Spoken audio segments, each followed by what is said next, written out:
નવરાત્રિમાં યોજાતી પલ્લી પ્રખ્યાત છે। દર વર્ષે માતાની પલ્લી પર લાખો લીટર ઘી ચડાવાતું હોય અને ઘીની નદીઓ ગામની ગલીઓમાં વહેતી હોય તેવા દ્રશ્યો રૂપાલમાં જોવા મળે। હવે આ વર્ષો જૂની પરંપરામાં પરિવર્તન કરવા માટેની માંગ ઉઠી છે। વર્ષો જૂની પરંપરામાં ફેરફાર કરવા સામાજિક સંસ્થાએ પલ્લી પરિવર્તન અભિયાન શરૂ કર્યું છે। આ અભિયાન સાથે જોડાયેલા લોકોની માંગ છે કે સમય મુજબ પલ્લીની પ્રથામાં ઘી ઢોળવાની પ્રથા બંધ થવી જોઈએ। પલ્લી પરિવર્તન અભિયાનના આગેવાનોનો દાવો છે કે પલ્લીમાં શુદ્ધ ઘી રસ્તા પર ઢોળવાની પ્રથામાં પરિવર્તન કરીને આ ઘીનો બગાડ અટકાવવો જોઈએ।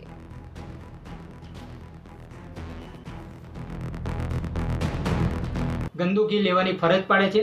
આ બધા મુદ્દાઓને લઈને સતત અમે લોકોમાં અવેરનેસ લાવવાનું કામ શરૂ કર્યું।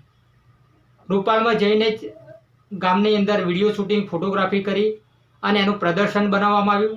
એની ડોક્યુમેન્ટરી ફિલ્મ બનાવવામાં આવી। અમદાવાદ ખાતે એક મોટું સંમેલન પણ બોલાવ્યું। તે પછી અમે હાઈકોર્ટની અંદર પણ ગયા અને હાઈકોર્ટ દ્વારા પણ લોકોમાં જાગૃતિ આવશે ત્યારે આ પરંપરા અટકશે। એટલા માટે અમે વર્ષોથી આ કામ કરી રહ્યા છીએ। માતાના નામે, શ્રદ્ધાના નામે આ ઘી ઢોળી દેવું એ યોગ્ય છે? શું આ ઘી ઢોળી ન દઈએ તો માતા આપણને હાનિ કરે, આપણા ગામને નુકસાન કરે? ના, પલ્લી પરિવર્તન અભિયાન આ શીખવાડે છે, સમજાવે છે લોકોને કે તમે વૈજ્ઞાનિક અભિગમ ધરાવો અને વિજ્ઞાન તરફ આગળ વધો।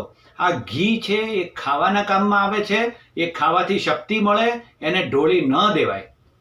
અને આ ઘીનો ઉપયોગ તમે તમારા ગામના વિકાસ માટે કરી શકો।